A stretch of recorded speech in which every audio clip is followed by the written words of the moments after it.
West Denver. Sleep deprived and heavily caffeinated. All right, let's do this then. This is the Jeff and Bill Show. I don't agree with that. They don't always agree, but hey, at least they have coffee. Coffee. And each other. I love you, man.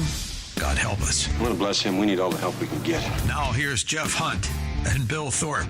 The Jeff and Bill Show on News Talk 710 KNUS.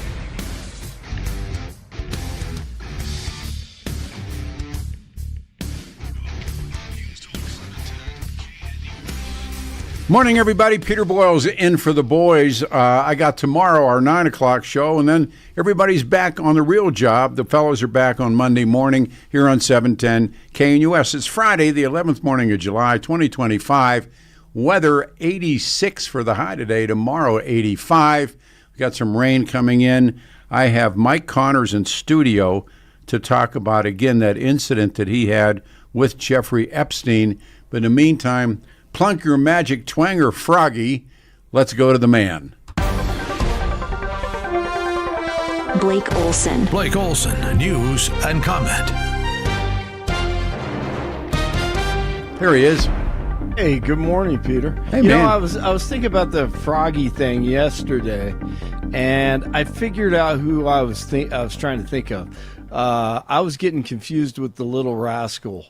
Well, that Little kid with the deep Rascals voice. Yeah, yes. And I'm sitting And he here talked going, like that. "What?" Yes. And then you were talking about something else. I'm like, am I losing my mind? So I think in the afternoon I had to go check it out and found the Little Rascals guy with the Sound like the Crusher. Yes, yeah, it did. Kid was about 11 years old. That's right. Sound like Dick the Bruiser. How are you doing? You know, doing all right this really morning? well. And I in studio with me is Mike Connors, because we've been talking almost every morning and now about this Epstein story. I don't know if you saw the turn last night, but Alan Dershowitz told did Sean see that. Spicer. Did you see that? Yeah, I did. Now he has stated that in the past few months. I've seen it and heard it. It was basically the same information. But yeah, it was. I mean, Well, what it does is that, first of all, it flies into the face of the AG, who said there is no list.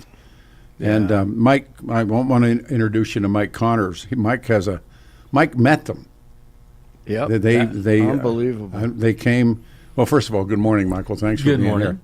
And he was Morning, approached. Mike. He was approached by Jeffrey Epstein. Actually, who approached you? It was Jelaine. She approached you. Yeah. And then she introduced me to Epstein. So anyhow, the documents are being, this is Dershowitz, documents are being suppressed to protect individuals. I, Dershowitz, know the names of the individuals. I know why they're being suppressed. I know who's suppressing them, but I'm bound by confidentiality. I know the names of the people whose files are being suppressed in order to protect them. And he goes on, it's wrong. And when Spicer asks him if on the list were politicians and business leaders, he replied, they're everything. So this is Denver's Players and Sugar on a macro level, not on a micro level. And I don't know.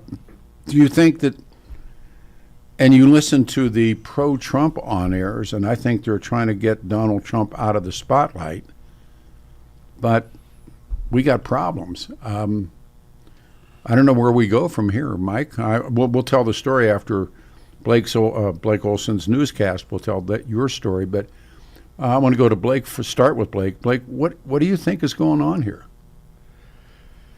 I mean, I keep on going back and forth. I think the bottom line is, I mean, there are two parts of me. I want to believe Trump is doing this to protect us. Okay, I think that's a possibility. All the even Bondi, I believe that even her, I believe that.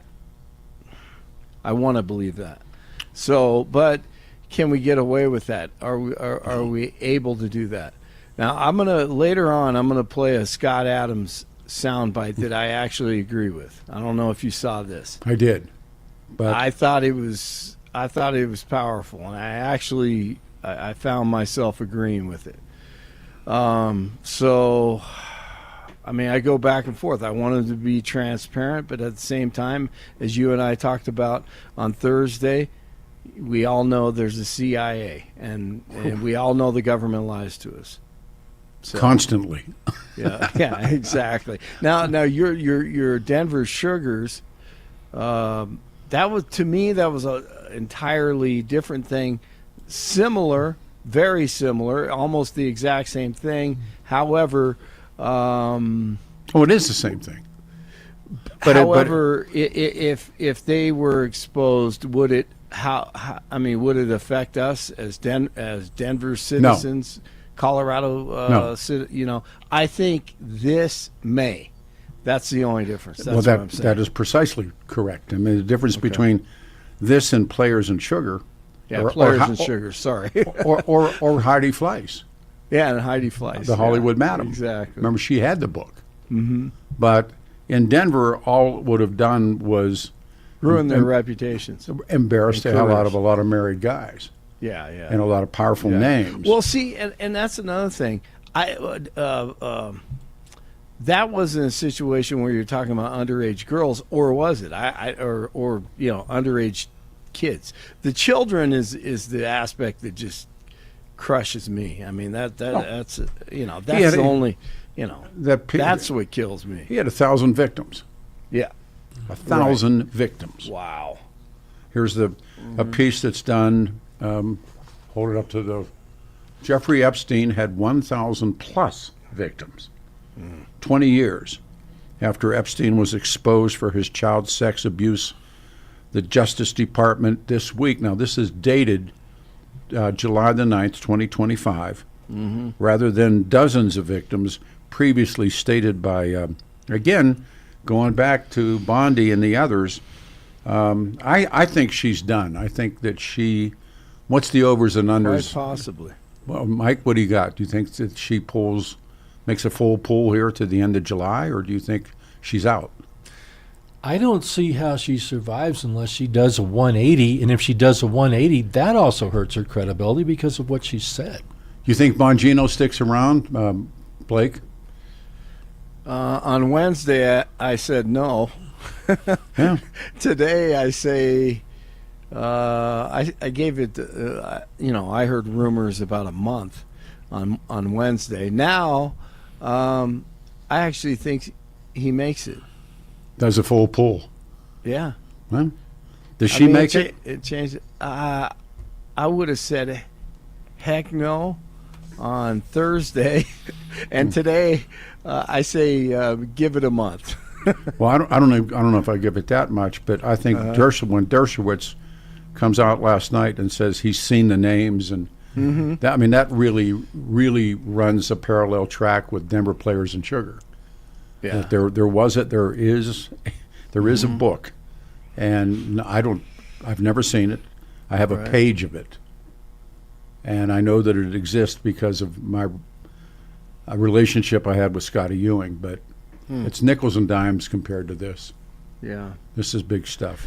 It is. All right, sir. And yep. All right, I'll get on with this, and then we can hear Mike. Okay. And is it Connor or Connors? It's Connors. Connors. It's got the Connors. S on it. Okay. I needed to know that because I apologize. I think I said Connor the other day. That's because I did. Oh, okay. Well, in that case, it was your fault. That's it.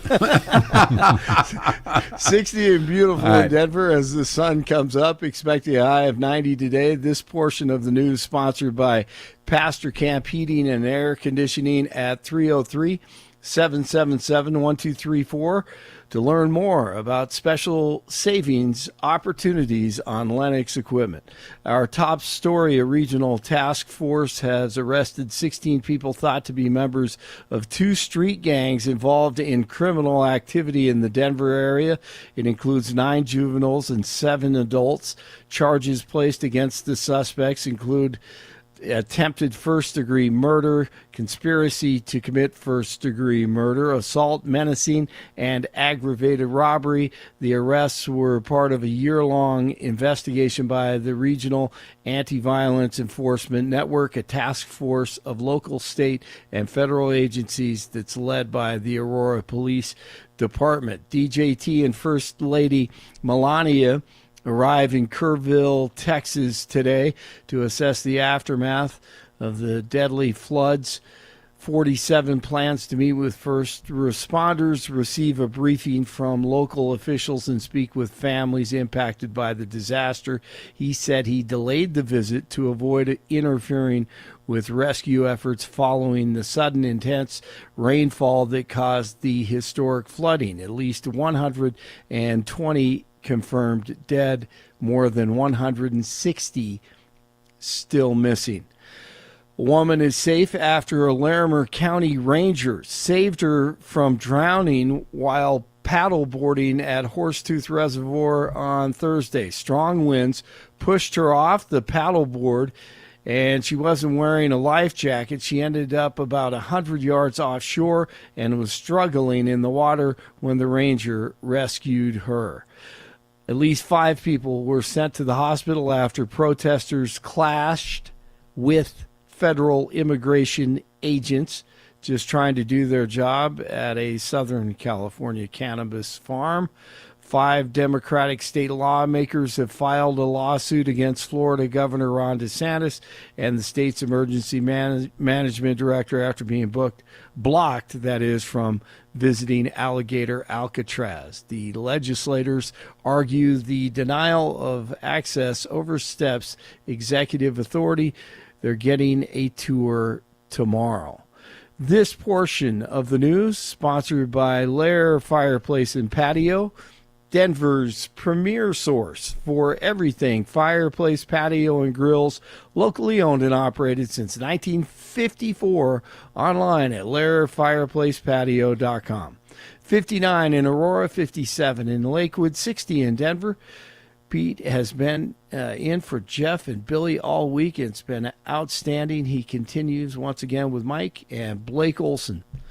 News Talk 710 KNUS. Your KNUS forecast for the Denver metro area calls for temperatures to be a little cooler than average today into Saturday. Thanks to a cold front that's moved through the region, we'll be enjoying highs mid-80s today and tomorrow, lows upper 50s. There will be some scattered heavy showers and thunderstorms to dodge this afternoon. Again, Saturday afternoon, dry and heating up Sunday, low to mid-90s. Weather presented by Colorado's Best Roofing. Has hail damaged your home or business? Colorado's Best Roofing offers expert hail damage assessments and assistance with insurance claims. Schedule your free inspection at roofingcolorado.com. Visit roofingcolorado.com today. I'm meteorologist Mark Huer in the 710 KNUS Weather Center.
Good morning, everyone. Peter Boyle's in for Jeff and Bill. They'll be back Monday morning. It's a Friday, the 11th of July, 2025. 86, some afternoon storms. Tomorrow, 85. All's well in the world. In our studio is Mike Connors, investigative reporter. Coming up, Mikey Boyle, and he made this trip to Alaska. He had me rolling, telling stories. Brother Jeff, and then we end the show with legendary disc jockey, station owner, Dr. Daddy-O Jimmy Walker. So I'm going to come back across to Mike. We were talking about Dershowitz, And you followed this story pretty close. Dershowitz was the attorney for Epstein. That's right. Yeah, going back to 2006. You know who else was? Kenneth Starr. That's right. I'd forgotten. Kenneth Starr was. So you had the left and the right. And also he had enough money to buy the best lawyers that he could. Yeah. But, Kenneth Starr generally falls pretty strongly on the right. He went after the Clintons. Yeah. In Whitewater. That's right. Yeah, no. That's right. But, Dershowitz, he paid a price because a girl came forward and accused him. That's right. And he fought it hard. Wrote a book. That's right. Yeah. That's right. And so for Dershowitz to come out and say what he said last night, it has more weight. I mean, Alan Dershowitz has a lot of weight anyway. I've met him during the Oklahoma City bombing trials. But he has so much weight in the legal field because of his longevity in the field as a commentator. And what he did in standing up for himself, he's now saying, however, even though I had to stand up for myself and I had legal fees and I had to end up writing a book about this, this girl accusing me, the list should still go forward. Oh, he paid the price for his association. And, sorry, but, if you're going to associate, as a lawyer, it's different. As a lawyer. Yeah, but he's breaking the wall that he was the lawyer for now Epstein's dead. Right. And everything's coming forward, but just because he's a lawyer doesn't mean he participated in the crime. No, I agree. And that's his point. What he did is he knocked Pam Bondi out of the box last night. That's what you're nodding your head, yes. Yeah. Because she has come out and said, and the DOJ and the FBI, which also comes back to Cash, it comes back to Bongino, and you watch the body language of those two men, and we can play this press conference, they're squirming. Yeah. You can just look in their eyes, and I mentioned this many times, but Bongino used to do the radio show. I like him immensely. And he's just sitting there, and he knows they're lying. And he's caught in it. Yeah. And this is not going to go away. And now Dershowitz comes out, and for the folks that he's talking to Sean Spicer, and he said he's seen the list, the client list, and what the government is suppressing. Now the question is, before we go back to your experience, the Watergate historians, they always begin with this question: was there a cover-up? And then, if so, then why? What was it that the Nixon administration did not want you to know or see or hear? Remember, I am not a crook. Right. So what is it that the Trump administration is covering up? First of all, do you believe there's a conspiracy here? Do you believe that there is lingering questions? How's that? Oh, there's definitely lingering questions. And you mentioned Watergate, but you know what this reminds me of? It reminds me of, you remember when Colin Powell gave his speech before the United Nations to convince us that Saddam Hussein had weapons of mass destruction. Yellow cake uranium. He did a great job in his delivery, but the facts weren't there. Oh, worse than that. Yeah. It was a lie. It was a lie. And you remember they showed like the railroad train. Here's Saddam's mobile weapons lab. It's chemical and biological. It was a drawing. Yes. It's a drawing. Any artist can draw anything. But he fell on his spear. But I'm a Colin Powell fan, and I'm not so sure. When they picked Colin Powell simply because he had that authoritarian truthfulness, and Bush and Cheney. And he spent the rest of his life apologizing for that speech. Not only that, I mean, he is reclusive. He's gone. I know his wife's ill and his son was hurt in a car wreck, but. Well, yeah, and he passed away a while back. Yeah. Yeah. But my point in bringing him up is to say, here's a man with a stellar career. Oh. And he, in one speech. Threw it out the window. Threw it out the window because he was a good soldier and they told him to die in his spear. Yeah. And sometimes. And they lied to him, too. Well, yeah, but he had tenet behind him. He knew sure that it was weak. I mean, I watched that speech, Peter. You and I. And you and I had the same opinion. You weren't afraid back then to question this war. When everybody else was beating the war drums, you were questioning it. Lots of times you get yelled at, but then later, what's like the fake election?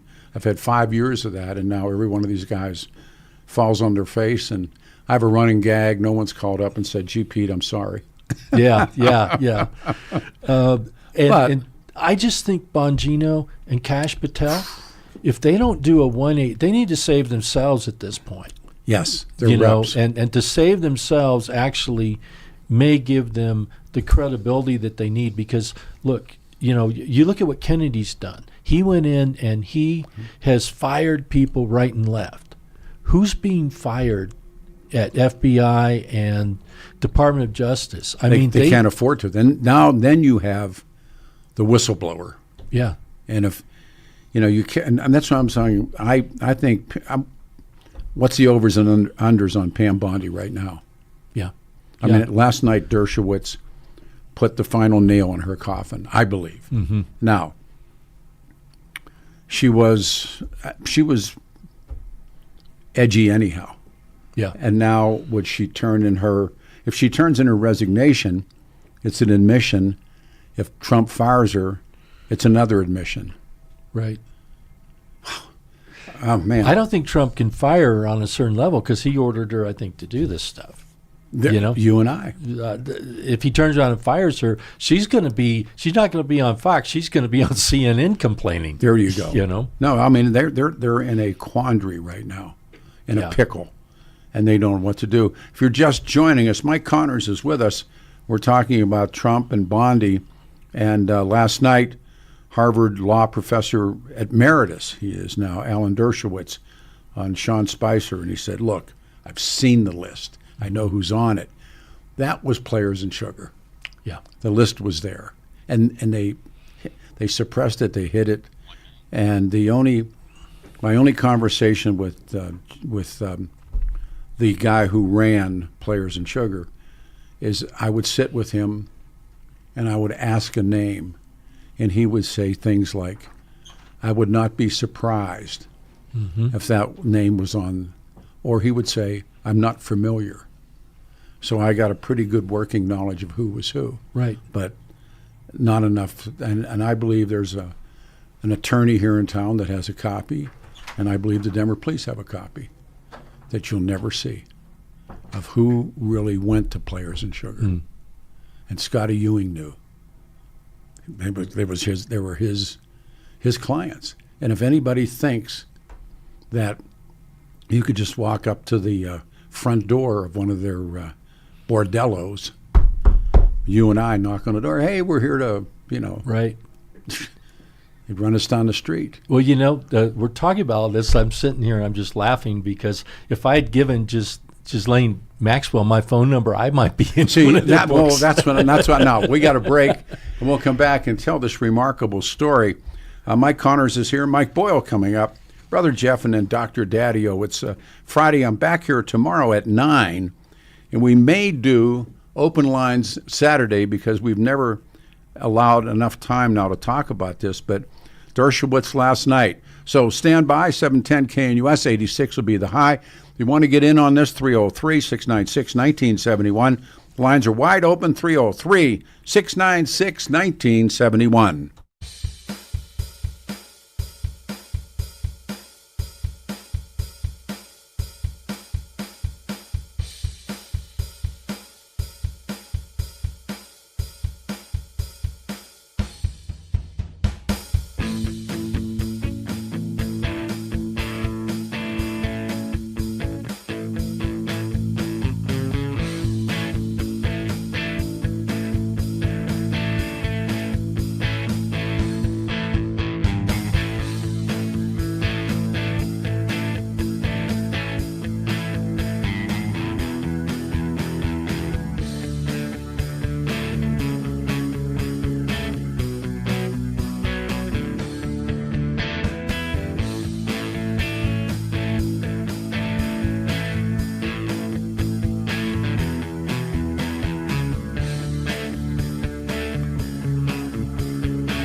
Morning, everybody. 710 KNUS Denver's talk station. Peter Boyle's in for the fellows. They're back on Monday. It's a Friday, and it's going to be 86 for a high today. Sitting in studio is Mike Connors, investigative reporter, and he did some work back in the day. So he came in and dropped a bomb on me about meeting who we were talking about, Epstein and Maxwell. And I thought I'd like to bring him back and tell the story again because we got more time this morning. Set it all up. What was the name of the club that you were in? 23rd Street Parish. See, that was probably after I had. I didn't know where know where it was. I don't know anything about it. It's still a club today. I forget what. I think it's Club 303 or something. But anyway, guys, do you know it? The fellows. So, why were you there? Having fun. To hang it. Just relaxing. And this was a week after Tim McVeigh had been found guilty and sentenced. So that was the talk of the town, of course. And all the press was here for that. And then the following week, about a week later, G8? Was the G8. Okay, I remember that very well. And apparently Epstein and Maxwell were in town because of the G8, which would make sense. Sure, of course. He's a financier. Sure. And so he wants to He's a lot mingle, of things. Yeah, and mingle with, the powerful. Sure. And make any connection he can. So here you are. So here I am. It's early at night. The drinks are cheaper at 9 o'clock or 10 or whatever. So I'm in there, and there weren't that many people. When Ghislaine and Epstein walked in, you noticed them right away. They're a very striking couple. Oh. She's very unusual, kind of exotic-looking woman, I think. And he's a handsome guy, and so they walk in, they're well-dressed, they carry themselves well. They're going to be, the power couple's arrived, or at least that's what they wanted people to think. Sure. And so she walks right up to me and introduces herself. And she's that quick? Oh, yeah. She just walks right over. My buddy and I are there. My buddy's real good looking. He used to own a model agency. Okay. And so she introduces herself, and then Jeffrey comes along. She introduces us to Jeffrey, and she's like, and she started asking me who I was and what I did. As soon as I told her. Now, who were you working for at the time? At the time, I was wearing quite a few hats. I was working for Time Magazine. Okay. Reporting the Oklahoma City bombing trials. I also reported those trials for the Detroit Free Press. So I was literally working for two news agencies. Right. And I also was a private investigator, and I did the radio talk show circuit. Yep. I was out there with my video called Secrets of a Private Eye. Oh, wow. And I've done talk radio in every market in the country just about. Okay. And they'd have me as a guest, and I'd tell my stories about how to find people and that sort of thing. And so, I started telling her who I was. And as soon as I told her I was a leading expert on finding missing people, she became very interested in me. Wow. Of course, her dad was missing.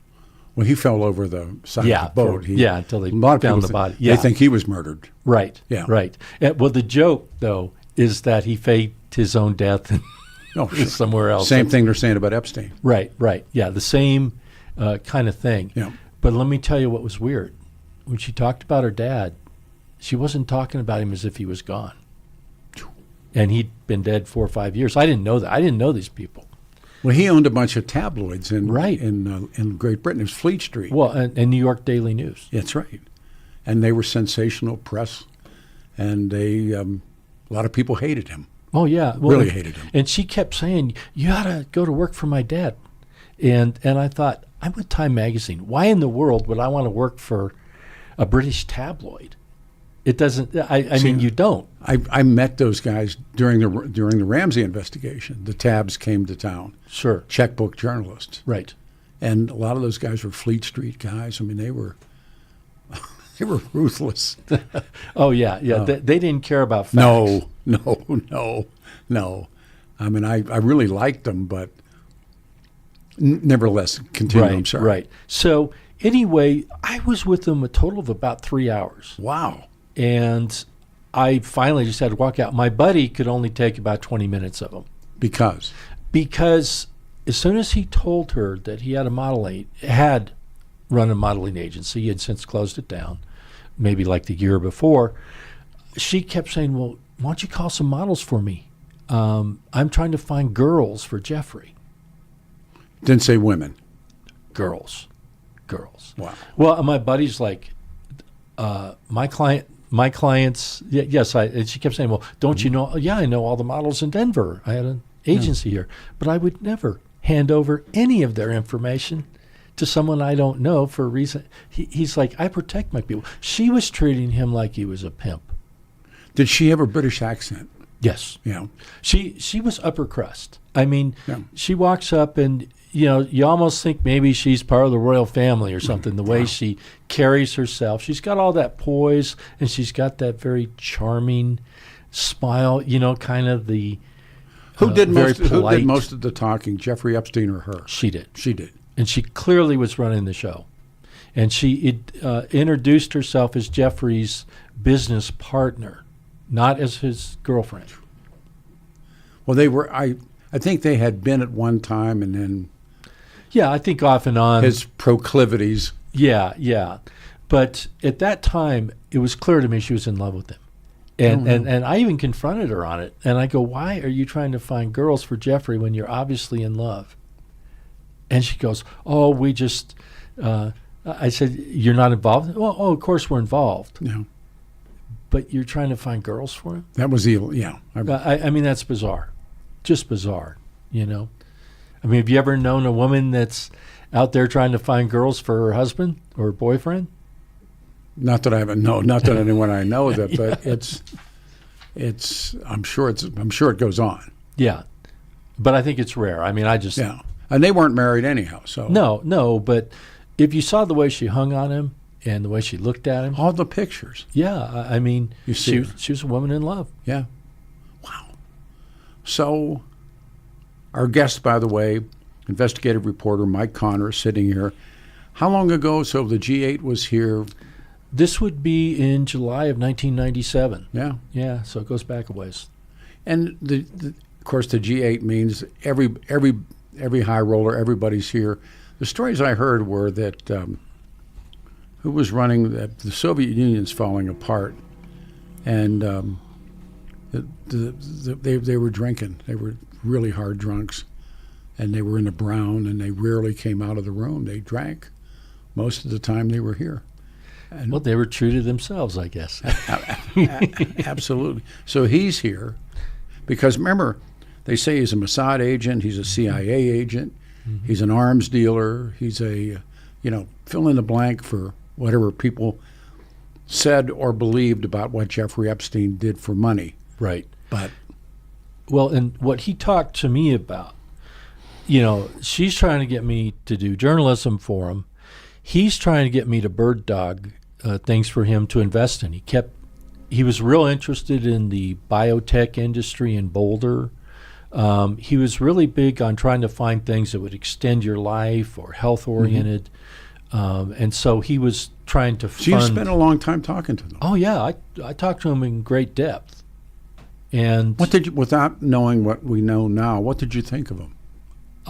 it wasn't too long before I realized they were very cheesy and didn't have a favorable opinion.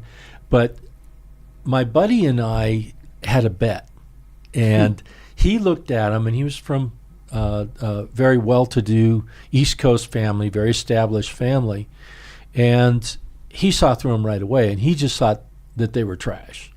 And we had a bet as to whether they actually had money and whether they actually were who they said they were. Well, he had money. Yeah, but compared to the money that my friend's family had, it wasn't that much. And so Jeffrey, you kept dropping. Well, we flew in on our private jet and things like that. Well, that didn't impress my friend. It impressed me a little bit, but not a lot, And after a while, they wear on you because they're bragging so much and wanting so much for you to have this high opinion of them. And I just, the more time went on and the more she would be looking, we'd be talking, she'd be looking around for attractive young women. Wow. And then she'd go, excuse me, and she'd go talk to them for a while. And I'd watch and I'd see the look on the girl's face. and it wasn't a good look after she told him what she wanted. Yeah. And she told me, she says, well, and I confronted her. I said, why are you looking for girls? I said, this is a dance club. This is a bar. There's no girls in here, And she said, well, maybe they have little sisters. No. Yeah. Because in the book I read, they got street kids. Is what this morning they're talking about 1,000+ victims of Jeffrey Epstein, and they were girls. I mean, they weren't women. Yeah. But that the recruiting that she did was on runaways and street kids, and in Florida apparently there's a number of living on their own, living on the community. Right. And she would find them and bring them in, and then they would use that victim to go get him another victim. In other words, the girl that he had just sexually abused, he would send her out, and they'd pay her to bring back one of her friends. Yeah. And that's how they operated. Well, that, and he had a room. She did. I did a little research after I was on a couple of days ago. She did, and he did. They both liked modeling agencies too, and so she didn't seem to have the concept of a legitimate modeling agency. She thought that if somebody's with a modeling agency, they're a prostitute. I mean, that's how she thought. 710 KNUS Denver's Talk Station. I'm Peter Boyles. Good morning. It is Friday. In studio is Mike Connors. Coming up, Mike Boyle, Brother Jeff, and Dr. Daddio. Yesterday, I think Harvard law professor emeritus Alan Dershowitz takes the whole shebang down. He told Sean Spicer that he had seen the Epstein client list. He had seen that the government was suppressing documents to protect what he called powerful individuals. And I'll quote him, documents are being suppressed to protect individuals. I know the names of the individuals. I know why they're being suppressed. I know who's suppressing them, but I'm bound by confidentiality. I know the names of people whose files are being suppressed in order to protect them, and it's wrong. Spicer asks him if the people on the list are politicians and or business leaders, and Dershowitz said they're everything. Yeah. It doesn't surprise, doesn't shock. Peter, I can't be the only person in Denver that met him. Anybody else listening out there? Wow. Call in, do you know? I hadn't thought of that, but yes. Yeah. And especially during G8. Yep. 710 yeah, go ahead, I'm sorry. Investors. I mean, he did investments. There had to be people in Denver that invested. Now, that doesn't make you a bad person if you invested with him, if it was a legitimate investment, which some of his were. But I can't be the only person here who, maybe somebody's listening right now. It's like, oh, man. They would, they won't. 303-696-1971. Mike and I come back right after this.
All right, it's 6:47, 13 before the hour.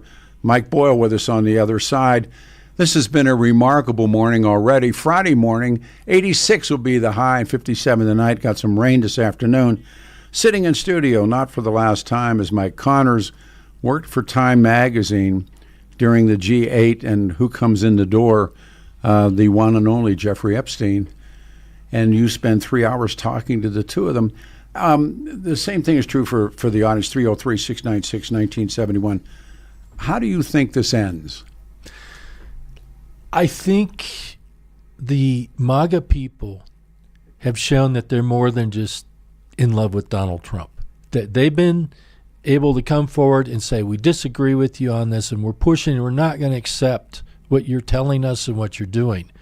And so I see it as a political showdown that I think is very positive and very good, because people are going to keep pushing on this. Trump tried to dismiss it this last week. We can play that. And some of his best supporters are like, no way.